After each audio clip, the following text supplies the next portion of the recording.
नेहरू जी ने शुरू किया, इंदिरा जी ने आगे बढ़ाया और राजीव जी ने भी उसको ताकत दी, खाद पानी देने का काम किया। क्यों? संविधान के साथ खिलवाड़ करने का लहू उनके मुंह लग गया। आखिर कब तक कोसिएगा?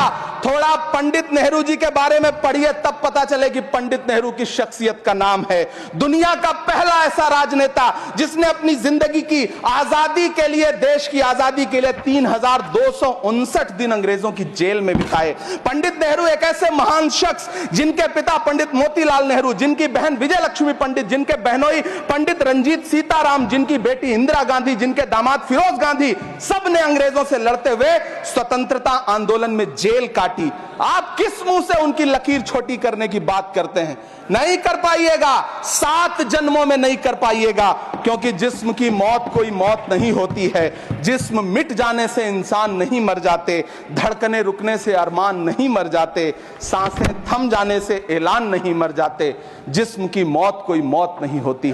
बहुत कम बोलने वाले डॉक्टर मनमोहन सिंह ने बहुत ज्यादा बोलने वाले प्रधानमंत्री जी को जब देश की बागडोर सौंपी थी तो $1 58 रुपए का था। इन दिनों रुपए की अहमियत गिरती है तो न तो देश की प्रतिष्ठा गिरती है, ना प्रधानमंत्री की गरिमा।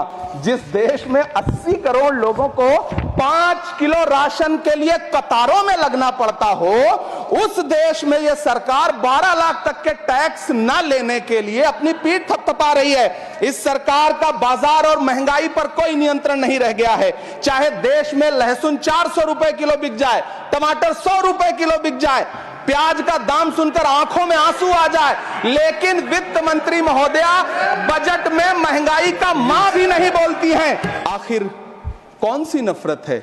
यह मुल्क हमारा भी है, इस मुल्क की मिट्टी में हमारा भी खून पसीना शामिल है। हमसे इतनी भी क्या नफरत? रिश्तों की ये नाजुक डोरें तोड़ी थोड़ी जाती हैं, अपनी आंखें दुखती हो तो फोड़ी थोड़ी जाती हैं।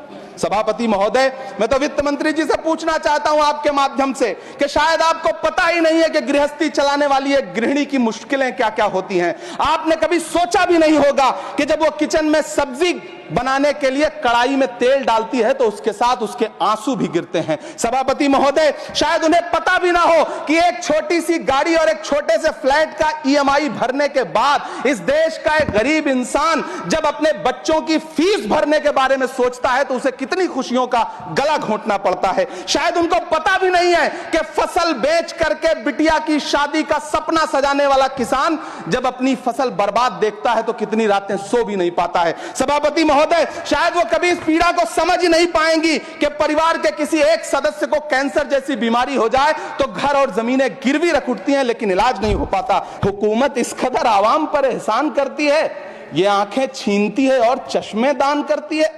सभापति महोदय, महाराष्ट्र का भिवंडी हो, मालेगांव हो, इचल करंजी हो, यूपी का बनारस हो, मुआयमा हो, मुबारकपुर हो, रांची का छोटा नागपुर हो, बिहार का भागलपुर हो, हर जगह बुनकरों की उम्मीदें तोड़ रही हैं, लेकिन इस सरकार के पास उनके लिए कुछ भी नहीं है। मुरादाबाद का पीतल उद्योग, कानपुर का चमड़ा उद्योग, सहारनपुर का लकड़ी उद्योग, फिरोजाबाद का चूड़ी उद्योग, अलीगढ़ का ताला उद्योग, सब सरकारी प्लानिंग से तबाह हो रहे हैं।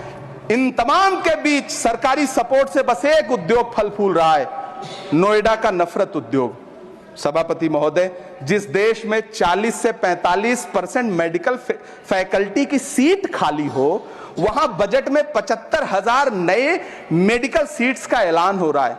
सरकार बहादुर, कम से कम इस देश के पढ़े लिखे युवाओं को तो मूर्ख समझना बंद करिए। वो अब तिजारती पहलू निकाल लेता है। पहले 7500 मेडिकल सीट्स बाद में बनाइएगा, पहले जो एम्स में 2161 पद खाली पड़े हैं उनको तो भर दीजिए।